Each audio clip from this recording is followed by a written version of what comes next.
So for the fourth video series here with the bipolar stuff, I'm just going to talk about, just these different moments I had when I was like, okay, I'm bipolar. I remember one time I went to this bipolar support group at the hospital, and everyone there seemed so sad and depressed. And I went there once, and I left there, and I was like, man, these people are sad and depressed. And I was like, I just don't want to be here. And I just never went back. And I remember one time I was like all manic, and I had this like girl I was seeing, going on a few dates with, and I was like raging manic. And so we were going on the Alcatraz Island night tour with her friends, and so we drove there. We parked near this tree, and I remember climbing the tree like a monkey, and she was so embarrassed, and her friends thought it was really weird. And then we went to Alcatraz on the boat, and I found this bar, and I jumped up and did some pull-ups, and again embarrassed her, and like I was like this monkey like jumping on the walls. Mind you, I was like in my 20s. I was like an adult at that time, and I remember I was like doing this weird embarrassing stuff, and I like looked at her, and she was like, her face, she was so embarrassed, that she brought this like crazy guy to introduce to her friends. And then I realized in that moment, like, hey dude, you're being really manic right now, you're out of control, you're bouncing off the walls, you're embarrassing your date, so just calm down, just chill out, be normal, don't do that. And I sort of like mind over matter, like snapped out of it, like controlled myself. And I was like so impressed how like even though I might have been like real manic, in a way I've still always been in control. I never did anything too crazy, and never like got into too much trouble. And so that was always cool. What else do I remember? These random moments. I probably should have like written it down, but sometimes I'll get like depressed because sometimes I'm like manic, bouncing off the walls, especially if I haven't slept enough. Like when I'm driving, I might drive too fast and drive wild and like dance in the car and shout and blast the music and do these like boxing stuff or playing an air guitar, just going wild when I'm driving. And then sometimes like I'm all depressed, like right now it's like Saturday night, and I'm just like home, and I'm thinking like about eating a bunch of ice cream and junk food and staying up to like 5 a.m, just watching non-stop movies all night and just wallowing in my sadness and depression, and and so I just was like, I ate like 8 pancakes just now, just because I wanted to like feel better. I don't know if you can see, but this is syrup here, and it's good. But like I didn't really need to eat like 8 pancakes. I was feeling depressed, and I wanted to feel better, and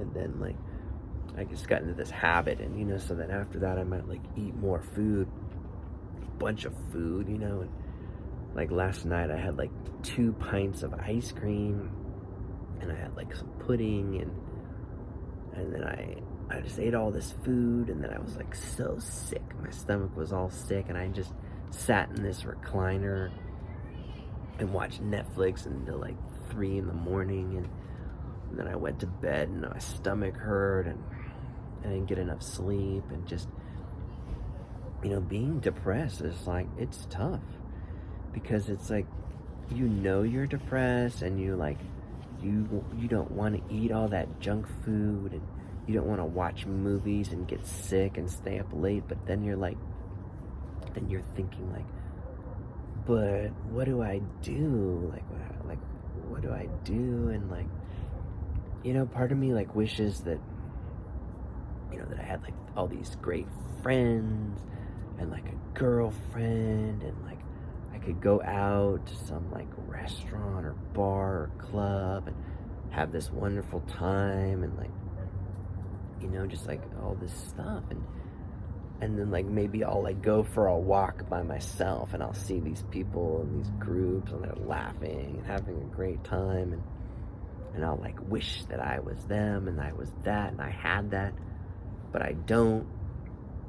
But then like if I really push myself, I could probably go out there and make some friends.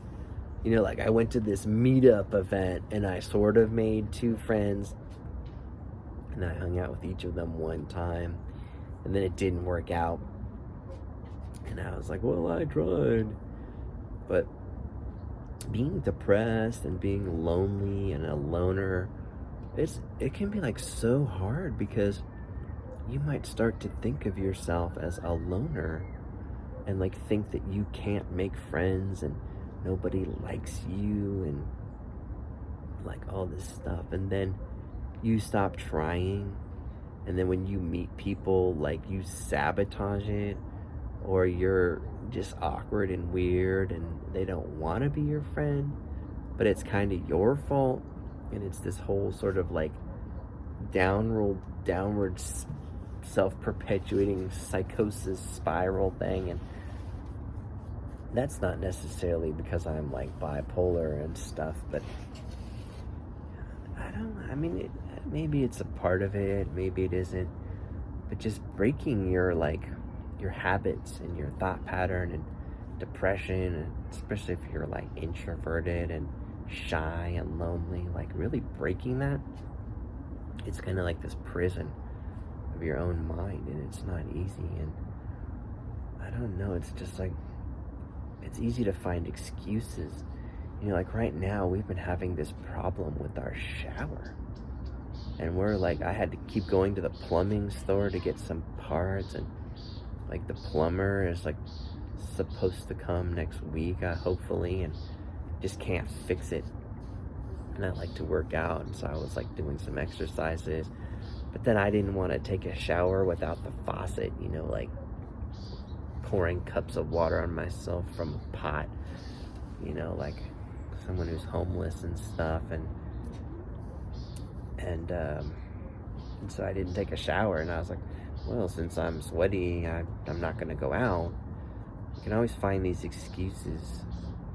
Like sometimes I didn't shave, and I was like, well, since I didn't shave, I'm not going out, or whatever. And just even like sometimes like I didn't do my laundry, and I'd be like, well, I don't have any clean clothes to wear, so I'm not going out. And there's just so many reasons you can find to just like stay home in your house, in your room, just stay in and like hide from the world, not get out there, not try to talk to people, make friends, find a partner, like a romantic partner. You really got to push yourself. My therapist once told me that there's like certain types of people, and they want something, they just go out and get it. It's like that simple. It's like, if you want something, it's not going to come to you. You're not going to be like sitting at your house and it's like someone knocks on the door, in my case, and it's like some beautiful, perfect woman, and she's like, hey, I'm here, and if you want me to be your girlfriend, I'm right here. Like, no, that's never going to happen. You want something, you got to go out there. Like, if you want a romantic partner, you got to go out. It helps if you dress nice and you smell fresh and clean, like you took a shower, and you've shaved and you're combed and washed your hair, like all those basics. You gotta go out there, even if you have no friends, by yourself, and just like talk to all these girls and like try to be charming and happy and get their number, and just like keep doing it every day. And it's hard, and some girls are gonna be nasty and mean, and you're gonna feel bad, but you just gotta keep going, and you'll find someone. They say everybody's got a somebody. You'll find someone, no matter how ugly or awkward or weird you think you are. If you can like talk to a bunch of different girls, you'll find someone. That's kind of like that with jobs. If you keep applying for jobs, you keep trying, you'll find a job, in most cases. Depends the economy, of course, but in most cases, you'll find something. And so it's kind of like that with love, career, with the things you want. In most cases, if it's realistic, you can find something.